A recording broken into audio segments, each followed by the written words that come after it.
Good morning students. 9th lesson part 3 நம்ம பார்க்க போகிறோம். அன்றைக்கி பார்த்தது நேர்முக வரி மறைமுக வரியோட வேறுபாடுகள் சொன்னேன், டைரக்ட் இன்டைரக்ட் டேக்ஸஸோட டிஃப்ரென்சஸ். இப்போ வந்து நம்ம GST, goods and service tax, GST அப்படின்றோம். இந்தியாவில் பல்வேறு மறைமுக வரிகளுக்கு மாற்றாக தான் இந்த சரக்கு மற்றும் சேவை வரி கொண்டு வந்தாங்க. இதுக்கு வந்து தமிழ் என்ன சொல்கிறோம்னா சரக்கு மற்றும் சேவை வரி. இந்த சரக்கு மற்றும் சேவை வரி வந்து சட்டம் வந்து பாராளுமன்றத்தில் 2017 மார்ச் 29 நிறைவேற்றப்பட்டது. 2017 ஜூலை 1 முதல் இதை வந்து நடைமுறைக்கு கொண்டு வந்தாங்க. சரக்கு மற்றும் சேவை வரி பல நிலைகளில் அதோட இலக்கு அடிப்படையில் ஒவ்வொரு மதிப்பு கூட்டின் போது விதிக்கப்படுகிறது. இதுக்கு முதல்ல வந்து நிறைய எதிர்ப்பெல்லாம் எழுந்துச்சு. அதுக்கப்புறம் இதை 2017 ஜூலை 1 இது வந்து அந்த திட்டத்தை கொண்டு வந்த இந்த வரியை வந்து நம்ம அதை ஃபாலோ பண்ணிட்டு வரோம். GST is an indirect tax which has replaced many indirect taxes in India. Goods and Services Tax Act was passed in the Parliament on 29th March 2017. The Act came into effect on 1st July 2017. அதை underline பண்ணிக்கோங்க. இது one வேர்டில் எப்போ வேணாலும் வரும். எந்த exam நீங்கள் எழுதும் போது இதை கேட்பாங்க. Competitive எக்ஸாம்ஸ்லாம் எழுதுனீங்கன்னா. The Goods and Services Tax in India is a comprehensive multi-stage destination based tax that is levied on every value addition. மதிப்பு கூட்டின்படின்னு சொன்னீங்களா, அதுதான். இப்போ வந்து சுருக்கமாக சொல்லணும்னா சரக்கு மற்றும் சேவை வரி, பண்டங்கள் பணிகள் அதன் மீது மறைமுக வரியாக வருது. நாடு முழுவதற்கும் இந்த ஜிஎஸ்டி இருக்குது. இந்த படம் ஒரு டயக்ராம் கொடுத்துருக்காங்க. அதில் வந்து ஜிஎஸ்டின்னு சொல்லிட்டு அது என்னென்ன இது அது இன்க்ளூட் ஆகிருக்குன்றது போட்டிருக்காங்க பாருங்கள். பல்முனை வரி ஒரு முனை வரியாக உற்பத்தியாளர் நுகர்வோருக்கு அளிப்போர் மீது விதிக்கப்படுவது அப்படின்னு கொடுத்துருக்காங்க. அப்போ ஜிஎஸ்டியோட கீழே இறுதி விற்பனையின் மேல் சுமத்தப்படுகிற வரி. மாநிலத்துக்கு உட்பட்ட விற்பனையில் மத்திய சரக்கு மற்றும் சேவை வரி சிஜிஎஸ்டி, மாநில சரக்கு மற்றும் சேவை வரி எஸ்ஜிஎஸ்டி அப்படின்னு விதிக்கப்படுகிறது. மாநிலங்களுக்கு இடையேயான விற்பனையில் ஒருங்கிணைந்த ஜிஎஸ்டி விதிக்கப்படுகிறது. இது சிம்பிள் வேர்ட்ஸில் குட்ஸ் அண்ட் சர்வீசஸ் ஆக்ட், அதாவது GST is and indirect tax அப்படின்னு சொன்னோம், levied on supply of goods and services. ஜிஎஸ்டின்றது என்னென்னா one indirect tax for the entire country. Under the GST regime, the tax will be levied at the final point of sale, அதாவது கடைசியில் விதிக்கப்படுகிறது. In case of intra-state sales, central GST and state GST will be charged. அதான் சொன்னேன்ல, மத்திய மாநில. இப்போ interstate sales will be chargeable to integrated GST. அடுத்து இந்த ஜிஎஸ்டியில் என்னென்ன இருக்குன்றது இந்த இதில் சென்ட்ரல் லெவிஸ் பாருங்கள், ஸ்டேட் லெவிஸ்ன்னு கொடுத்துருக்காங்க. சென்ட்ரல்லையும் சில இதெல்லாம் அவங்க வந்திருக்கு. அடுத்தது இங்கே ஸ்டேட்லேயும் நடுவில் பிரிச்சுட்டு ஸ்டேட்லேயும் கொடுத்துருக்காங்க. வந்து single tax to replace multiple levies right from manufacturer supplier to consumer.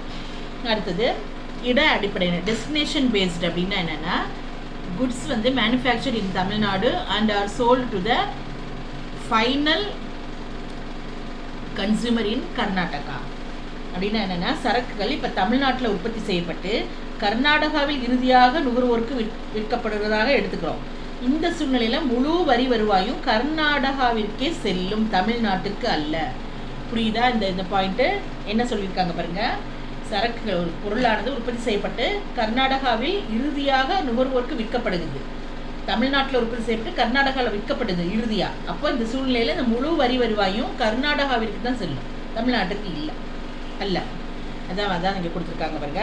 Since goods and services tax is levied at the point of consumption, in this case Karnataka, the entire tax revenue will go to Karnataka, not Tamil Nadu. Components இதில் என்னென்ன இருக்குன்றது பார்ப்போம். ஜிஎஸ்டியோட உள்ளடக்கங்கள் 3 வகைப்படும். GST, CGST, SGST, IGST. இப்போ CGST என்னென்னா மாநிலத்துக்குள்ளே நடைபெறுகிற விற்பனை, அதாவது மத்திய அரசால் வசூலிக்கப்படுகிறது. உதாரணம், மாநிலத்திற்குள் யூனியன் பிரதேசம் அந்த மாதிரி மாநிலத்திற்குள்ளேயே நடக்கிறது. இப்போ எஸ்ஜிஎஸ்டின்னு என்னென்னா மாநிலத்திற்குள் நடைபெறும் விற்பனையில் மாநில அரசால் வசூலிக்கப்படுவதாகும். உதாரணம் பார்த்தோம்னா மாநிலத்திற்குள் அதே யூனியன் பிரதேசம். அடுத்து ஐஜிஎஸ்டின்னா பாருங்கள், மாநில அரசுகளுக்கு இடையேயான விற்பனையில் மத்திய அரசால் வசூலிக்கப்படுகிறது. உதாரணம், மகாராஷ்டிரா மாநிலத்திலிருந்து தமிழ்நாட்டுக்கு பொருள் விற்பனை. இது IGST. CGST, SGST, IGST. CGST collected by the central government on an intra state. Example படிச்சுக்கோங்க, வித்தின் ஸ்டேட். அடுத்தது SGST வந்து collected by the state government on an intra state sale. Example within state union territory. அடுத்தது IGST பாருங்க, collected by the central government for inter state sale. Words எதுவும் மாற்றிடக்கூடாது. Example Maharashtra to Tamil Nadu, அதை நம்ம எடுத்துக்கலாம். In most cases the tax structure under the new regime will be as follows. அதில் ஒரு tax structure அவங்க கொடுத்துருக்காங்க, இதை நம்ம ஃபாலோ பண்ணிட்டு வராங்க. அதாவது என்னென்னா பேர நடவடிக்கை, புதிய ஆளுகை, பழைய ஆளுகை. அப்படின்னா என்னென்னா மாநிலத்துக்கு உள்ளே விற்கிறதுனா CGST ப்ளஸ் SGST. பழசுன்னும் போது வாட்டை நம்ம சேர்க்கணும், மதிப்பு கூட்டு வரின்னு சொல்லுவோம்ல, மத்திய ஆயத்தீர்வை சேவை வரி. வருவாயை மத்திய மற்றும் மாநில அரசுகள் சமமாக பகிர்ந்து கொள்ளாது. அடுத்தது பார்த்தோம்னா மற்ற மாநிலத்தில் விற்பனை செய்யும்போது IGST, மத்திய விற்பனை வரி, ஆயத்தீர்வை சேவை வரி. மாநிலங்களுக்கு இடையான விற்பனையில் ஒரே ஒரு வரி மட்டும் விதிக்கப்பட்டு மத்திய அரசு அந்த வருவாயை இட அடிப்படையில் பகிர்ந்து கொள்ளும் அப்படின்றதுக்கு அதுக்கு டிஃப்ரென்ஸ் கொடுத்துருக்காங்க. அதான் இப்போ பார்த்தோம்னா விற்பனை வரியின் இயல்பு, வாட் மற்றும் GST. விற்பனை வரியின் இயல்புன்னு சொல்லி இங்கே பாருங்க, nature of sales tax, VAT, VAT and GST. அதில் ஃபர்ஸ்ட் பாயிண்ட், GST வரியானது சரக்கு மற்றும் சேவை விற்பனையில் உள்ள அடித்தள விளைவை நீக்கியது. இது பொருட்களுக்கான செலவில் நேரடி விளைவை ஏற்படுத்தியது. வரிக்கு வரி என்பதை நீக்கியதால் பொருட்களுக்கான செலவு இதில் குறைந்ததான். GSTயில் என்ன சொல்கிறாங்க அவங்க, இது வந்து வரிக்கு வரி போடுறது, அந்த மாதிரி வரிக்கு வரி அதை நீக்கினதுனால பொருட்களுக்கான செலவு குறைந்தது GST. அப்போ sales tax was multi point tax with cascading effect அப்படின்னு கொடுத்துருக்காங்க. அடுத்து வாட் எனப்படுவது அடித்தள விளைவில்லாத பல்முனை வரியாகும். வாட் எனப்படுவது அடித்தள விளைவில்லாத பல்முனை வரி. What was multi point tax without cascading effect. GST என்பது அடித்தள விளைவில்லாத ஒரு முனை வரியாகும். GST வந்து is one point tax without cascading effect.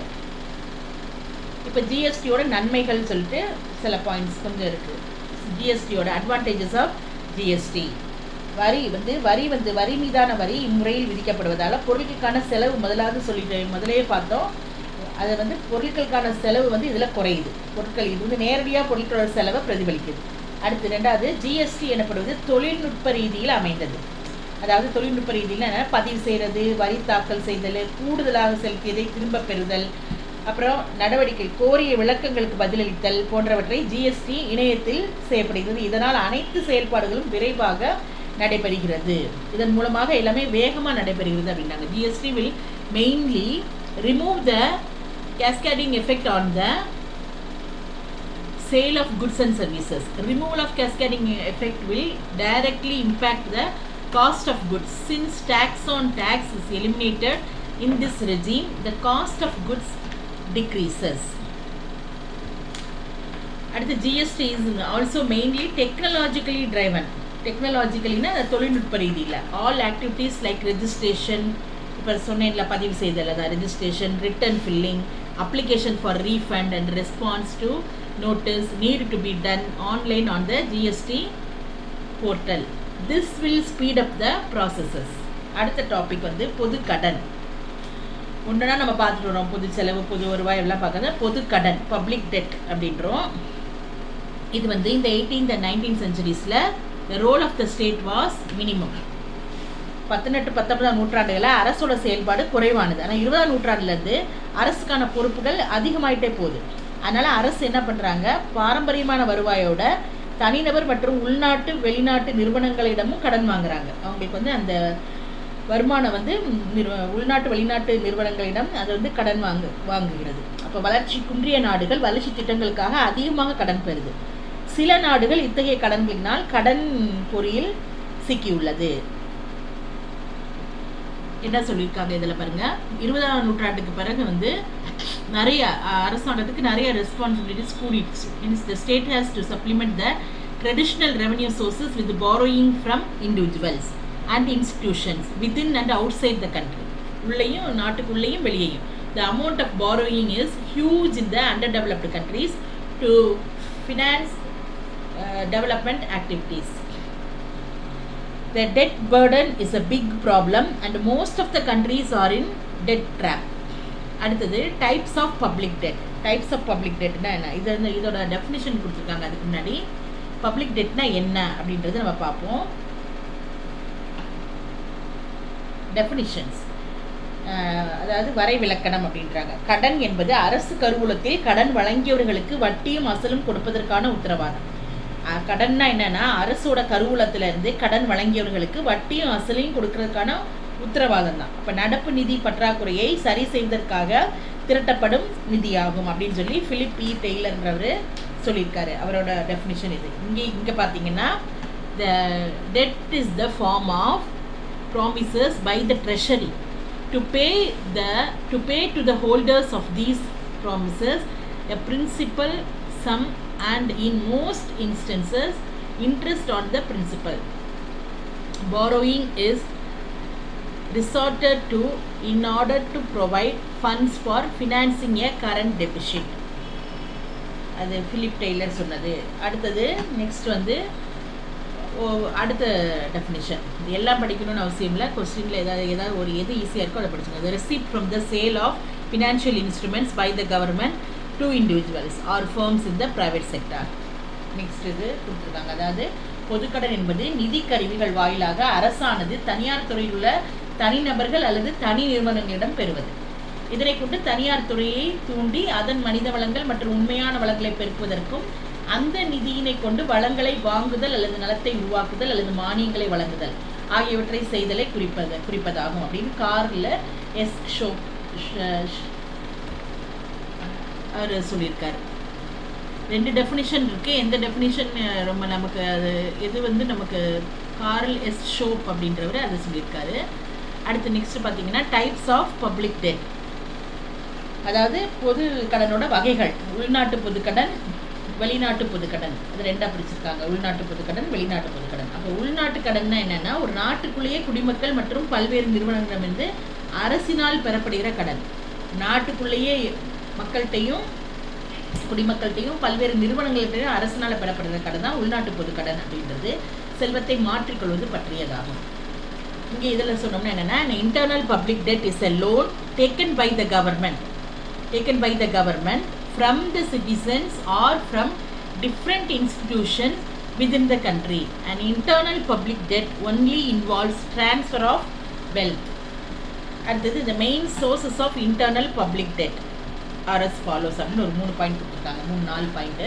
அதாவது உள்நாட்டு பொதுக்கடன்களின் முக்கிய ஆதாரங்கள் என்னன்னா, முதலாவது அரசு பத்திரங்கள், அடுத்தது ஆவணங்களை தனிநபர்கள் வாங்குதல். அரசு பத்திரங்கள் மற்றும் ஆவணங்களை தனிநபர்கள் வாங்குறது.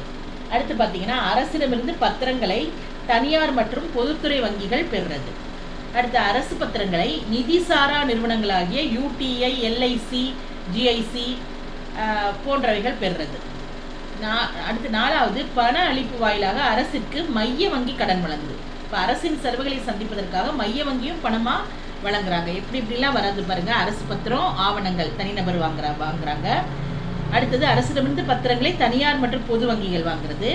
அப்புறம் அரசு பத்திரங்களை நிதிசாரா நிறுவனங்கள் என்னென்னா இந்த யூடிஐ, எல்ஐசி, அது நேம் படிச்சுக்கோங்க, ஜிஐசி. அதுக்கப்புறம் மைய வங்கியை கடன் வழங்குது. அது அரசின் செலவுகளை சந்திப்பதற்காக மைய வங்கியும் பணமாக வழங்குது. இதெல்லாம் வந்து main sources of internal public debt, உள்நாட்டு கடன். Individuals who purchase government bonds and securities. அடுத்து banks both private and public buy bonds from the government. Third பார்த்தோம்னா non financial institutions like UTI, LIC, GIC etcetera also buy the government bonds. அடுத்து central bank can lend the government in the form of money supply. பண அளிப்பின் மூலமாக கவர்மெண்ட்டே வந்து கவர்மெண்ட்டுக்கு மைய வங்கி வழங்குது. அதாவது central bank can also issue money to meet the expenditures of the government. அடுத்து எக்ஸ்டர்னல் பப்ளிக் டெட் அப்படின்னா என்னென்னா, வெளிநாட்டு பொதுக்கடன். அதாவது பன்னாட்டு நிறுவனம் நிறைய நம்ம பார்த்தோம். பன்னாட்டு நிறுவனம் மற்றும் வெளிநாட்டிலிருந்து பெறப்படும் கடன், அயல் நாட்டு கடன், இதுக்கு இன்னொரு பேர். இது நம்ம ஏற்கனவே நிறையா பார்த்தோம். ஐஎம்எஃப், உலக வங்கி, ஐடிஏ, ஏடிபி, இந்த அமைப்புகளிடம் வந்து வெளிநாட்டு அரசுகளிடம் வந்து கடன் பெறுவது அயல் நாட்டு கடன்களுக்கான முக்கிய ஆதாரம். இங்கே ஒரு அட்டவணை கொடுத்துருக்காங்க. இதே அதே தான் பார்த்துங்க. இதில் பாருங்கள், எக்ஸ்டர்னல் பப்ளிக் டெட்னா என்னென்னா, when a loan is taken from abroad, வெளிநாட்டிலேருந்து, when a loan is taken from abroad or from an international organization, it is called external public debt. The main sources of external public debt are IMF, World Bank, IDA, ADB, etc. Loan from other countries and the governments. இந்த tablet காலம் பார்த்தீங்கன்னா தரவரிசை கொடுத்துருக்கு, நாடுகள் கொடுத்துருக்காங்க, வெளிநாட்டு கடன், தலாவீத கடன், மொத்த உள்நாட்டு உற்பத்தியில் கடன் சதவீதம் அப்படின்னு சொல்லி கொடுத்துருக்காங்க. இது எந்தெந்த நாடுகள் மட்டும் நான் ரீட் பண்ணுவோம், மற்ற அமௌண்ட்டெல்லாம் நம்ம அப்புறம் நம்ம இந்த பர்சன்டேஜ் மட்டும் பார்த்துருங்க. யூஎஸ்ஏ பார்த்தீங்கன்னா இவ்வளோ எக்ஸ்டர்னல் டெட்டு பெர் கேபிட்டா டாலர்ஸில் கொடுத்துருக்காங்க. அப்புறம் ஜிடிபினா மொத்த உள்நாட்டு உற்பத்தியின் போது கடன் சதவீதம் கொடுத்துருக்கு. அதே மாதிரி UK, France, Germany, Japan, China, Russia, India எல்லாமே கொடுத்து world bank report and India's external debt as at the end of March 2018, RBI report dated 29/6/2018 அவங்க கொடுத்துருக்காங்க. அதுக்கப்புறம் நெக்ஸ்ட் ஒன், பொதுக்கடன் அதிகரிப்பதற்கான காரணங்கள், causes for the increase in public debt. ஏன் உங்களுக்கு கடன் அதிகரிக்குது, பொதுக்கடன் எதனால வருது, பொதுக்கடன் அதிகரிப்பதற்கான காரணங்கள், causes for increase in public டெட்டில் என்ன பார்க்குறோம். முதலாவது பார்த்தீங்கன்னா போர் மற்றும் போர்க்கால ஆயத்தம். இப்போ திடீர்னு போர் நெருக்கடி வருது, அப்போ பொதுக்கடனே அதிகரிப்பதற்கு ஒரு முக்கியமான காரணி. இப்போ போருக்கு ஆயத்தம் செய்கிறது மற்ற அணு ஆயுத திட்டங்கள் ஆகியவற்றுக்கு அரசு பெருவாரியான செலவு செய்யுது. அதான் வார் அண்ட் ப்ரிப்பரேஷன் ஆஃப் வார்.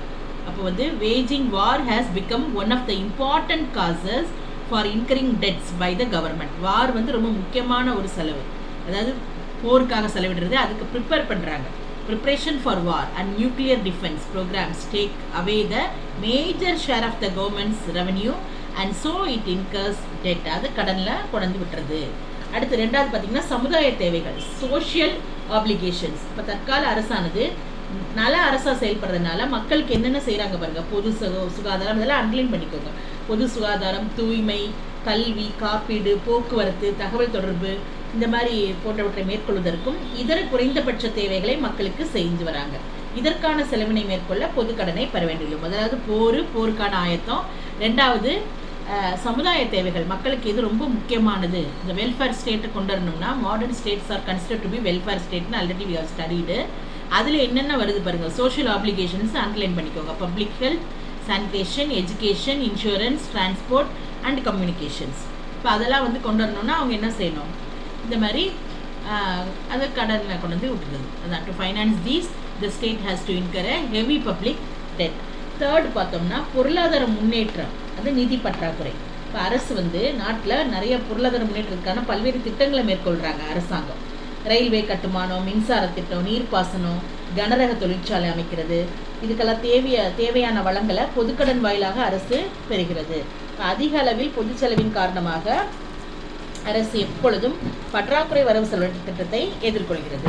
இந்த பற்றாக்குறையை கடன்களால் மட்டுமே சரி செய்ய முடியும். Economic development and deficit. The government has to undertake many projects for economic development of the country. ஒரு கண்ட்ரியில் பொருளாதார நடவடிக்கை மேற்கொள்றதுக்கு நிறையா வகையில் அவங்க செலவு பண்ணுறாங்க. Construction of railways, power projects, irrigation projects, heavy industries could be thought of only by means of mobilizing resources in the form of public debt. இதனால ஹெவியாக நம்ம கடன் ஆகிறதுக்கு இது ஒரு நல்ல ஒரு வாய்ப்பாக இருக்குது. such deficits have to be financed only through borrowings தான், கடன் மூலமாக தான் அதை நிறைவேற்ற முடியுது. அது அடுத்தது வேலைவாய்ப்புனா எம்ப்ளாய்மெண்ட்டு. அரசு வேலையின்மை பிரச்சனையை எதிர்கொள்ளுது. அப்போ அந்த பொது செலவின் வாயிலாக இந்த வேலையின்மை பிரச்சனையில் இருக்கிற சிக்கலை தீர்க்கிறது அரசோட கடமை தான். அப்போ அந்த அரசு ஒரு பெரிய தொகையினை செலவு பண்ணி எப்படியாவது வேலை வாய்ப்பை உருவாக்கணும்னு சொல்லி செலவு பண்ணுறாங்க. அது ஒன்று. அப்போ most of the governments of modern days face the problem of unemployment and it has become the duty to solve this by making huge public expenditure. To solve the unemployment problem and to fight recession, the government has to make huge expenditures. இதனால பொதுக்கடன் வாயிலாக தான் இந்த மாதிரி அதிகமான வேலைவாய்ப்புக்காக அவங்க செலவு பண்ண வேண்டியிருக்கு. அப்போ கடன் வாங்க வேண்டியதாக இருக்குது. அதுதான் அடுத்து பணவீக்கத்தை கட்டுப்படுத்துறது. இது ஒரு முக்கியமானது. Controlling inflation. புழக்கத்தில் உள்ள பணத்தை அரசு திரும்ப பெற பொதுக்கடன் வழிமுறையை கையாளுது. இதனால விலை ஏற்றத்தை தடுக்க முடியும். அவ்வளோதான். The government can withdraw excess money from circulation. எப்படி எக்ஸஸ் மணியை உள்ள திரும்ப பெறுறது எப்படின்னா by raising public debt and thus prevent prices from rising. அடுத்தது மந்தத்தை தடுத்தல், அது ஃபைட்டிங் டிப்ரெஷன். மந்த காலங்களில் தனியார் முதலீடு ரொம்ப குறைவாக இருக்கும். மந்த காலம்னா என்னென்னா எந்த விதமான ஆக்டிவிட்டீஸும் இருக்காது, எல்லாம் இந்த இப்போ ஊரடங்கு இந்த லாக்டவுன் இந்த பண்ணுறோம் இந்த மாதிரிலாம் நடக்குதுல, இதுதான் மந்த காலம். அப்போ இந்த மந்த காலங்களில் தனியார் முதலீடு குறைவாக இருக்குது. அதை ஈடுகட்ட அரசானது உள்நாட்டு வெளிநாட்டு மூலங்களின் மூலம் கடன் பெறுவதை மேற்கொள்ளும். டியூரிங் த டிப்ரெஷன் பேஸில் private investment is lacking. The government applies compensatory public spending by borrowing from internal and external sources. இதான் வந்து என்னென்ன எதனால் கடன் அடைகிறோம் அப்படின்றது. இப்போ அடுத்து வந்து பொதுக்கடனை திரும்ப செலுத்தும் முறைகள். அப்போ methods of redemption of public debt, எப்படி இதை நம்ம திரும்ப செலுத்த முடியும். அப்போ வந்து பொதுக்கடன் தீர்வுன்றது சொல்லிட்டோம். அப்போ பொதுக்கடனை திரும்ப செலுத்தும் வழிமுறையை குறிக்கிறது. அரசு விற்பனை செய்துள்ள பத்திரங்களை பொதுமக்கள் அதன் முதிர்வு காலத்தில் பத்திரங்களை ஒப்படைத்து அதற்கான தொகையை வட்டியுடன் பெறுவர். அதில் வந்து முதல் பாயிண்ட் மூழ்கும் நிதி.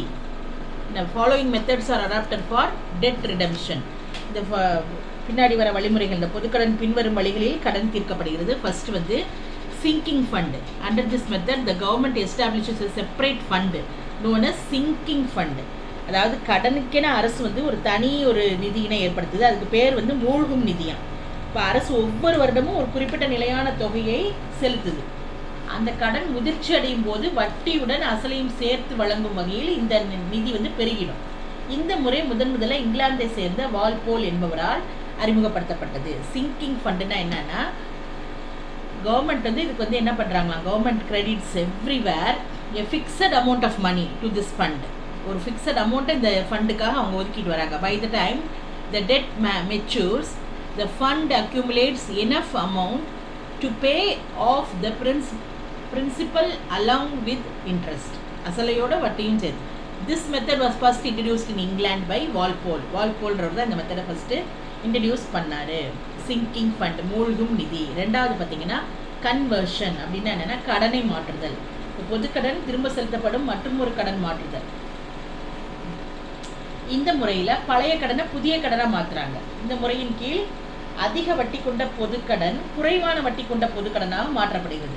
இப்போ டால்டன் கடன் மாற்றுதல் கடன் பளுவை குறைக்கிறது என்கிறார். கடனை மாற்றுதல் என்ன கன்வெர்ட் பண்ணுறாங்க அப்படின்னா என்னென்னா, பொதுக்கடனை திரும்பி செலுத்தும் போது மற்றொரு கடன் மாற்றுதல், அதை வந்து இந்த பழைய கடனை புது கடனாக மாற்றுறாங்க. அப்படி மாற்றும் போது என்ன ஆகுது பாருங்கள், அவங்களுக்கு வந்து அந்த கடன் வந்து குறைவான வட்டி கொண்ட பொதுக்கடனாக மாற்றப்படுது. இதை வந்து டால்டன் தான் இந்த கடன் மாற்றுதல் கடன் பளுவை குறைக்கிறது அப்படின்றார். Conversion of loans is another method of redemption of public debt. It means that an old loan is converted into a new loan. அப்போ அந்த ஒரு ஓல்டு லோன் நியூ லோனாக மாற்றப்படும் பொழுது என்ன நடக்குது, அப்போ வந்து under the system high interest public debt is converted into low interest. அதை மட்டும் அண்டர்லைன் பண்ணுங்க. ஹை இன்ட்ரெஸ்ட் பப்ளிக் டெட் வந்து converted into low interest public debt. இது டால்டன் தான் அதை சொல்லும்போது என்ன சொல்கிறாரு, Dalton felt that debt conversion actually relaxes the debt burden அப்படின்னு அவர் சொல்லிட்டாரு. அடுத்தது வரவு செலவு திட்ட உபரி அப்படின்னா என்னென்னா, உபரி வரவு செலவு திட்டத்தை அரசு தாக்கல் செய்யும் போது அந்த உபரியை கடன் திருப்ப செலுத்த பயன்படுத்தி கொள்ளும். எக்ஸ்ட்ரா வருது பணம், பொது வருவாய் பொது செலவை விட அதிகரிக்கும் போது அது உபரி ஏற்படுது. அப்போ இதை வந்து என்ன செய்கிறாங்க, அதை கடனை செலுத்துறதுக்கு பயன்படுத்துகிறாங்க, அவ்வளோதான். அதாவது budgetary surplus. when the government presents surplus budget it can be utilized for repaying the debt.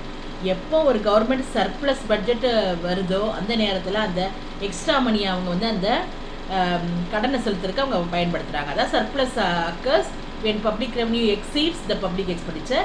This method is rarely possible. இது ரொம்ப ரேராக தான் இது நடக்கும். அடுத்தது பகுதியாக செலுத்துதல் அப்படின்னா என்னென்னா டெர்மினல் ஆன்யூட்டி அப்படின்னா என்னென்னா, இந்த முறையில் பார்த்தீங்கன்னா அரசு வந்து பொதுக்கடனை சம வருடாந்திர தவணையாக செலுத்துது. இது பொதுக்கடனை செலுத்தும் சுலபமான முறை. தவணைனா ஈஸி தானே, தவணை முறையில் செலுத்துகிற மாதிரி இவங்களும் தவணையில் செலுத்துகிறாங்க.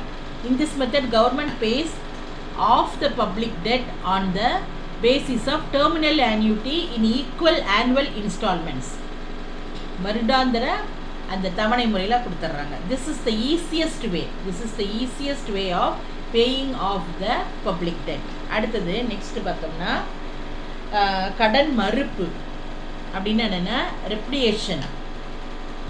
இது என்னென்னா அரசு வந்து கடன் செலுத்தும் சுமையிலிருந்து வெளிவருவதற்கான எளிமையான முறை கடன் மறுப்பு. அரசானது ஏற்கனவே செலுத்துவதாக உறுதியளித்த கடமையை மறுக்குது. இது கடனை திரும்ப செலுத்துவதாகாது, அதனை அழிப்பதாகும். இப்போ சாதாரண சூழ்நிலையில் கடனை மறுக்க இயலாது. அரசின் நாணயத்தன்மையை அது பாதித்துவிடும். சும்மா அரசு வந்து கடன் செலுத்த மறுக்க முடியாது. ஏன்னா அப்படி செஞ்சால் அரசு வந்து உண்மை இல்லை அப்படின்றது அவங்களோட நாணயத்தன்மை போயிடும். அதுதான். அப்போ it is the easiest way for the government to get rid of the burden. அந்த லைன் அண்டர்லைன் பண்ணுங்க. Get rid of the burden of payment of a loan. தப்பிக்கிறது எப்படியாது. In such cases the government does not recognize its obligation to repay the loan. ஆனால் it is certainly not paying off a loan but destroying it. However, in normal case the government does not do so. If done, it will lose its creditability. அப்படி பண்ணால் அது வந்து நல்லது. அது வந்து என்னது, அதோட நாணயத்தன்மையை பாதிச்சு விட்டோம். அடுத்தது வட்டி விதத்தை குறைக்கிறது. அப்போ நிதி சிக்கல் ஏற்படும் பொழுது கட்டாயமாக வட்டி விதத்தை குறைச்சிட்டோம்னா கடனை செலுத்துவது ஒரு வகையான கடன் தீர்வு முறையாகும். அதாவது reduction in rate of interest. Another method of debt redemption என்னன்னா compulsory reduction in the rate of interest. இப்போ ரேட் ஆஃப் இன்ட்ரெஸ்ட் குறையும் போது during the time of financial crisis. இதனால என்ன ஆகுது, கம்பல்சரி ரிடக்ஷன் பண்ணும் பொழுது உங்களுக்கு வட்டி இருந்த ஒரு வகையான கடன் தீர்வு முறை. இது ஒரு வகையான கடன் தீர்வு முறை. அடுத்து பார்த்தீங்கன்னா கேபிட்டல் லெவி அப்படின்னா என்னன்னா மூலதன தீர்வை. ஒரு தனிநபர் அல்லது ஒரு தனி நிறுவனம் ஒரு குறிப்பிட்ட அளவிற்கு மேலே மூலதன சொத்துக்களை பெற்றிருந்தாங்கன்னா அதன் மீதான அரசு வரி விதித்து அதனை போர்க்கால கடனை செலுத்துவதற்கு பயன்படுத்துவதாகும். ஆனால் இது சர்ச்சைக்குரிய கடன் தீர்வை முறை. மூலதன தீர்வுனா என்னன்னா ஒரு தனிநபர் அல்லது ஒரு நிறுவனத்தின் மீது ஒரு குறிப்பிட்ட அளவுக்கு மேலே அதோட வளர்ச்சியில் அந்த மூலதன சொத்துக்கள் பெற்றிருந்தாங்கன்னா அதன் மீது வரி விதிக்கிறாங்க. இது இது சர்ச்சைக்குரிய கடன் தீர்வை முறை. அதாவது when the government imposes levy on the capital assets owned by an individual or any institution, it is called capital levy. capital levyனா என்னன்னு அண்டர்லைன் பண்ணிக்கோங்க. when the government imposes levy எதன் மேலே பாருங்க, on the capital assets, அந்த அவங்களோட மூலதன சொத்துக்கள் capital assets owned by an individual or any institution, it is called capital levy. This levy is imposed on capital assets above a minimum limit on a progressive scale அப்படின்னு சொல்லியிருக்காங்க. அப்போ இந்த fund the fund so collected can be used by the government for paying off war time debt obligation. This is the most controversial method of debt repayment. அடுத்த next budget, வரவு செலவு திட்டம். Budget ஒரு முக்கியமான டாப்பிக்கு. பட்ஜெட் அப்படின்னா என்னன்னா அது ஒரு இந்த வேர்டு பட்ஜெட் அப்படின்றது ஒரு பிரெஞ்சு வார்த்தையிலேருந்து பெறப்பட்ட வார்த்தை. பொகட் அப்படின்றோம் நம்ம. பொகட் அப்படின்ற அந்த வார்த்தை பிரெஞ்சு வார்த்தை. இதன் பொருள் என்னென்னா சிறிய தோல்பை. அதாவது வரவு செலவு திட்டம் அப்படின்றது எதிர்நோக்குகிற நிதி ஆண்டுக்குரிய அரசின் மதிப்பிடப்பட்ட வருமானம் மற்றும் செலவு ஆகியவற்றை காட்டும் வருடாந்திர நிதி அறிக்கை ஆகும். The word budget is said to have its origin from the French word boget, which refers to a small leather bag. அப்படின்னா the budget is an annual financial statement which shows the estimated income and expenditure. என்னது estimated income and expenditure of the government for the forthcoming financial year. Definition கொடுத்திருக்காங்க. It is a document containing a preliminary approved plan of public revenue and expenditure. It is a document containing a preliminary approved plan of public revenue and expenditure. The budget has come to mean the financial arrangements of a given period with the usual implication that they have been submitted to the legislator for approval. அப்படின்றதும் கொடுத்துருக்காங்க. 2 வரைவிலக்கணங்கள். முதல் நிலையிலான ஏற்றுக்கொள்ளப்பட்ட பொது வருவாய் மற்றும் செலவு திட்டத்தை உள்ளடக்கிய ஆவணம். பொது வருவாயும் செலவையும் உள்ளடக்கிய ஆவணம் அப்படின்னு ரேனி ஸ்டோன்றவர் சொல்லியிருக்காரு. அடுத்தது பார்த்தோம்னா வாஸ்டபிள்ன்றவர் என்ன சொல்கிறாருன்னா வரவு செலவு திட்டமானது குறிப்பிட்ட காலத்தின் நிதி ஏற்பாடுகளை வெளிப்படுத்துது. இது வழக்கமான ஒப்புதலுடன் சட்டமன்றத்தில் ஒப்புதலுக்காக சமர்ப்பிக்கப்படுகிறது அப்படின்னு அடுத்தவர் சொல்லியிருக்காரு. பாஸ்டபிள்ன்றவர் சொல்லியிருக்காரு. அடுத்தது union budget and state budget அப்படின்னா என்னென்னா மத்திய மாநில வரவு செலவு திட்டம். இந்தியா ஒரு கூட்டரசு பொருளாதாரம் அப்படின்னா மத்திய மாநிலம் 2 சேர்ந்து இந்தியா கூட்டரசு பொருளாதாரமாக விளங்குறதுனால அரசின் வரவு செலவு திட்டம் அரசின் 2 பகுதிகளாக பிரிக்கப்பட்டுள்ளது. இந்திய அரசியலமைப்பு சட்டத்தின்படி மத்திய அரசு பார்த்தோம்னா வருடாந்திர நிதி அறிக்கையை சமர்ப்பிக்கணும் மத்திய அரசு. அது ஷரத்து 112 படி மத்திய வரவு செலவு திட்டம் பாராளுமன்றத்திலும் 202 படி ஒவ்வொரு மாநில அரசும் சட்டமன்றத்திலும் தாக்கல் செய்யணும். அதோட இதை கொடுத்துருக்காங்க பாருங்க. India is a federal economy. Federal எக்கானமின்னு என்னென்னா சென்ட்ரலும் ஸ்டேட்டும் சேர்ந்தது. அந்த மாதிரி இருக்கும் பொழுது budget is divided into 2 layers of the government. According to the Indian Constitution, the central government has to submit annual financial statement, union budget under Article 112 to the Parliament, and each state government has to submit the same for the state in the Legislative Assembly under Article 202. இந்த ரெண்டு இதில் படியும் என்ன பண்ணுறாங்க, இதை தாக்கல் செய்யணும். அடுத்தது வரவு செலவு திட்டத்தோட வகைகள் கொடுத்துருக்காங்க. வரவு செலவு திட்டத்தின் வகைகள் அப்படின்னு என்னன்னா டைப்ஸ் ஆஃப் பட்ஜெட். வரவு செலவு திட்டத்தின் வகைகளை வருவாய் மற்றும் மூலதன வரவு செலவு திட்டம், வருவாய் கணக்கு மற்றும் பிற கணக்குகளின் மீதான செலவு அடிப்படையில் வரவு செலவு திட்டம் என இரு வகையில் சமர்ப்பிக்கப்படுகிறது. வருவாய் வரவு செலவு திட்டம், மூலதன பட்ஜெட் அப்படின்னு ரெண்டு தான் பிரிச்சிருக்காங்க. வருவாய் வரவு செலவு திட்டம்னா என்னன்னா வருவாய் வரவுகள் மற்றும் வருவாய் செலவினங்கள் ரெண்டுமே அதில் வந்துடும். இது வரி வருவாய், வரி சாரா வருவாய் அப்படின்னு அதை ஏற்கனவே நம்ம பார்த்துட்டோம். அப்போ வருவாய் செலவினங்களை திட்டம் சார்ந்த செலவினம் என்றும் திட்டம் சாரா செலவினங்களாகவும் இது வகைப்படுத்தப்படுகிறது வருவாய். இப்போ ஃபர்ஸ்ட் எடுத்தோம்னா ரெவன்யூ பட்ஜெட் எடுத்துட்டிங்கன்னா it consist of revenue receipts and revenue expenditure.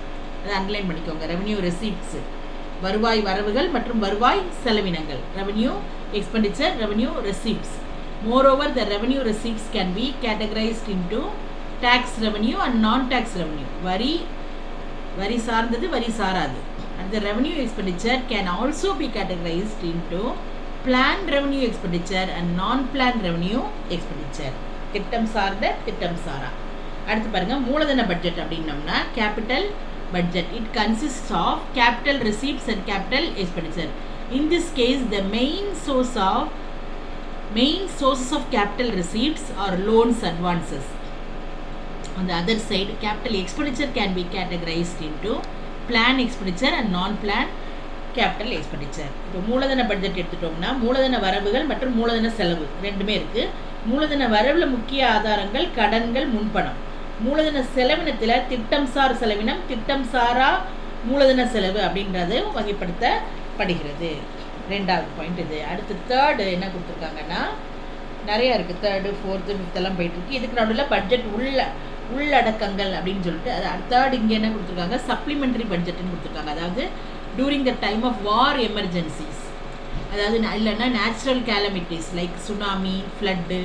அப்போ the expenditures allotted in the budget provisions are not always என்ன பத்தாது அந்த நேரத்தில். Under these circumstances, a supplementary budget can be presented by the government to tackle these unforeseen events.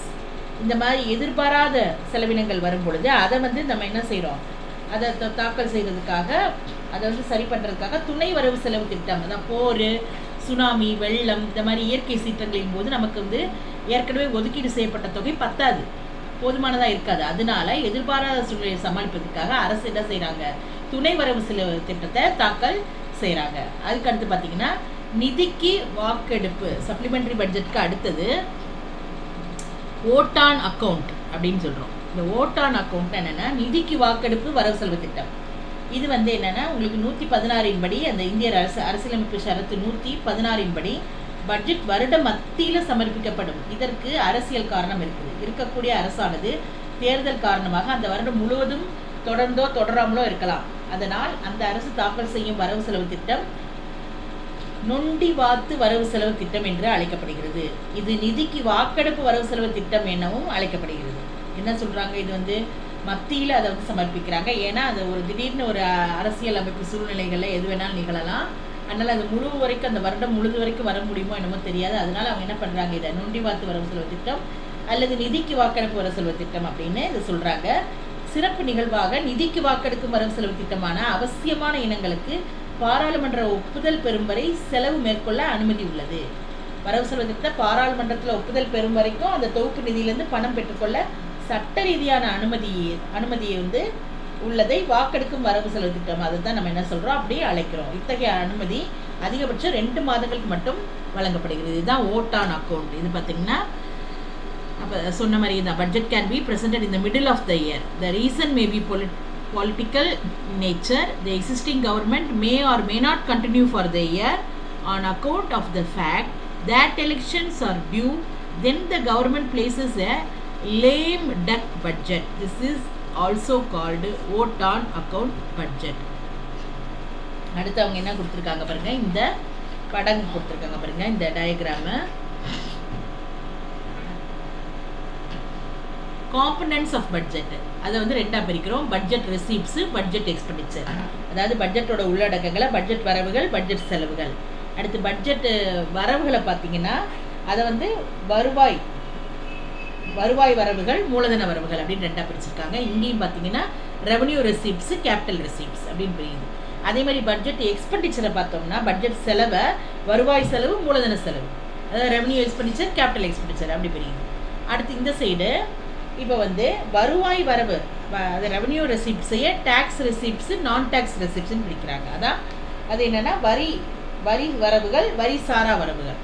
இங்கே வந்து revenue expenditure 2ஆ, என்னது plan expenditure, நான் plan. அடுத்து அதே மாதிரி கேபிட்டலும் பார்த்தீங்கன்னா பிளான் எக்ஸ்பெண்டிச்சர், நான் பிளான் எக்ஸ்பெண்டிச்சர். அதாவது திட்டம் சார்ந்த செலவு, திட்டம் சாரா செலவு, திட்டம் சார்ந்த செலவுகள், திட்டம் சாராத செலவு, மூலதன செலவும் அப்படி பிரியுது, வருவாய் செலவும் அப்படி பிரியுது. அதுக்கப்புறம் பார்த்தோம்னா மூலதன வரவு பார்த்தோம்னா 3 தான் கொண்டு வந்திருக்காங்க. கடன்களை வசூலித்தல், கடன்கள் மற்றும் பிற பொறுப்புகள், முதலீட்டை விலக்குதல். Recovery of loans, borrowing and other liabilities, disinvestment. இது நம்ம இதில் பார்க்குறோம். அடுத்தது அதுதான் கொடுத்துருக்காங்க. இந்த முன்னாடி சொன்னது அந்த ஓட்டு ஆனால் அக்கௌண்ட் பட்ஜெட், அதாவது வாக்கெடுப்பு சொன்னேன்ல அந்த இது. அது வந்து அதுக்கு பிறகு நெக்ஸ்ட் வந்து என்னென்னா zero base budget. Zero base பட்ஜெட்னா என்னென்னா பூஜ்ஜிய வரவு செலவு திட்டம். இந்த பூஜ்ஜிய வரவு செலவு திட்டம் இந்திய அரசு 1987-88 பூஜ்ஜிய வரவு செலவு திட்டத்தை தாக்கல் செஞ்சிச்சு. இதில் ஒவ்வொரு செலவினமும் புதியதாக கருதப்பட்டு ஒவ்வொரு ஆண்டும் மதிப்பீடு செய்யப்படும். அப்போ அந்த புதிய இனமாக கருதப்பட்டு அரசு பட்ஜெட்டில் புதிதாக செலவு மதிப்பை கொண்டுள்ளது. சமூகத்தில் முந்தைய முன்னுரிமைகளை சமூக பொருளாதார நோக்கங்களின் பார்வையில் மறு ஆய்வு செய்யப்பட்டும் நியாயப்படுத்தும். இதுதான் என்னென்னா பூஜ்ஜிய வரவு செலவு திட்டம். ஜீரோ பேஸ் பட்ஜெட் அப்படின்னா என்னென்னா the government of India presented zero base budget in the year 1987-88. It involves fresh evaluation of expenditure in the government budget. ஒவ்வொன்றும் ஒவ்வொரு புதிய ஆண்டாக கணக்கில் எடுத்துக்கொள்ளப்பட்டு மதிப்பீடு செய்யப்படும். Assuming it as a new item, the review has been made to provide justification or otherwise for the project as a whole in the light of the socio-economic objectives which have been already set up for this project and as well as in view of the priorities of the society. அரசு பட்ஜெட்டில் புதிதாக செலவை மேற்கொள்ளுது, இல்லைன்னா சமூகத்தில் முந்தைய முன்னுரிமைகளை சமூக பொருளாதார நோக்கத்தின் பார்வையில் மறு ஆய்வு செய்யப்பட்டு நியாயப்படுத்துது. புதுசாகவே மதிப்பீடு செய்கிறாங்க, இல்லைன்னா மறு ஆய்வு செய்கிறாங்க. அதுதான். அடுத்து பார்த்தீங்கன்னா பெர்ஃபார்மன்ஸ் பட்ஜெட் அப்படின்னா என்னென்னா செயல்திறன் வரவு செலவு திட்டம். எந்த ஒரு வரவு செலவு திட்டமும் வரவு செலவு திட்டம்னு அமைஞ்சால் அது வந்து செயல்திறன் வரவு செலவு திட்டம் அப்படின்னு அழைக்கிறோம். இது வந்து முதல்ல அமெரிக்காவில் தான் அறிமுகப்படுத்தப்பட்டது. சர் உப்பர் அப்படின்ற தலைமையில் அமெரிக்காவில் 1949 இந்த நிர்வாக சீர்திருத்த குழு ஒன்று அமைக்கப்பட்ட இந்த குழுவோட பரிந்துரையின்படி இந்த செயல்திறன் வரவு செலவு திட்டம் அமெரிக்காவில் அமைக்கப்பட்டது. இது மக்களின் நலனுக்காக என்ன செஞ்சோம், எவ்வளவு செஞ்சோம் என்பதை மக்களுக்கு தெரிவிக்கணும் அப்படின்னு சொல்லி அதை ஆரம்பித்தாங்க அவங்க. இந்தியாவில் செயல்திறன் வரவு செலவு திட்டத்தை சாதனை திட்டம் என்று அழைக்கப்படுகிறது. இது பெர்ஃபார்மன்ஸ் பட்ஜெட்னா என்னன்னா மக்களுக்கு என்ன செஞ்சீங்க, எவ்வளவு செஞ்சீங்க அப்படின்றத மக்களும் தெரிஞ்சுக்கொள்கிற விதமாக இதை அமைச்சிருக்காங்க. அமெரிக்காவில் தான் முதலாக. அதுக்கு பிறகு இதை வந்து மற்றவங்க எல்லாருமே ஃபாலோ பண்ணுறாங்க. when the outcome of any activity is taken as the base of any budget.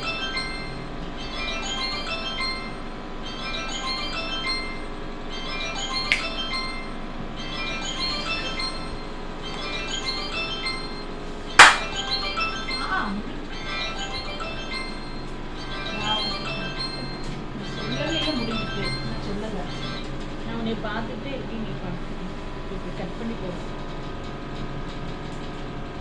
Zero based பட்ஜெட்டோட இதை முடிச்சுக்குவோம். அடுத்து பெர்ஃபார்மன்ஸ் பட்ஜெட் வந்து அடுத்த கிளாஸில் பார்ப்போம். Thank you students.